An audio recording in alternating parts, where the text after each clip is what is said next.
మోడీకి మళ్లీ చంద్రబాబే దిక్కా లేక రాజకీయ ప్రచారమా? ఆంధ్రప్రదేశ్ ముఖ్యమంత్రి చంద్రబాబు నాయుడికి ప్రధాని నరేంద్ర మోడీ భారీ బాధ్యత అప్పగించబోతున్నారంటూ వార్తలు వైరల్ అవుతున్నాయి. కానీ అసలు ప్రశ్న ఏమిటంటే, ఈ వార్తల్లో నిజం ఎంత, ప్రచారం ఎంత? మహిళా రిజర్వేషన్ బిల్లు, నియోజకవర్గాల పునర్విభజన వంటి అత్యంత కీలక అంశాలపై దేశవ్యాప్తంగా తీవ్ర చర్చ జరుగుతోంది.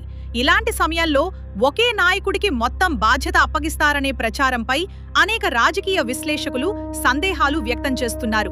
ఎందుకంటే ఈ అంశాలు కేవలం ఒక రాష్ట్రానికి సంబంధించినవి కాదు, దేశంలోని అన్ని రాజకీయ పార్టీలతో సంబంధం ఉన్న జాతీయ అంశాలు.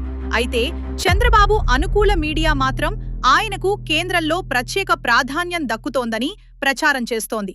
కానీ ఇప్పటి వరకు కేంద్ర ప్రభుత్వం గానీ, ప్రధాని కార్యాలయం గానీ అధికారికంగా ఎలాంటి ప్రకటన చేయలేదు. మరోవైపు విపక్షాలు మాత్రం ఇది చంద్రబాబు రాజకీయ ఇమేజ్ను పెంచేందుకు జరుగుతున్న ప్రచారమని ఆరోపిస్తున్నాయి. ఇంకా ఒక ప్రశ్న కూడా వినిపిస్తోంది. ఆంధ్రప్రదేశ్లో ప్రజలకు ఇచ్చిన హామీలు, ప్రత్యేక హోదా, ఉద్యోగాలు, అభివృద్ధి ప్రాజెక్టులపై పూర్తి స్థాయిలో దృష్టి పెట్టాల్సిన సమయంలో చంద్రబాబు జాతీయ రాజకీయాలపై ఎక్కువ దృష్టి పెట్టడం సరైనదేనా? దేశ రాజకీయాల్లో కీలక పాత్ర పోషిస్తున్నారనే ప్రచారం కంటే రాష్ట్ర ప్రజలకిచ్చిన హామీల అమలే ముఖ్యమని విమర్శకులు అంటున్నారు. మరి నిజంగా మోడీ చంద్రబాబుకు భారీ బాధ్యత అప్పగించబోతున్నారా, లేక ఇది కేవలం రాజకీయ ప్రచారమా? దీనిపై మీ అభిప్రాయాన్ని కామెంట్ చేయండి. ఇలాంటి తాజా రాజకీయ విశ్లేషణలు, బ్రేకింగ్ అప్డేట్స్ కోసం మా ఛానల్ను సబ్స్క్రైబ్ చేయండి.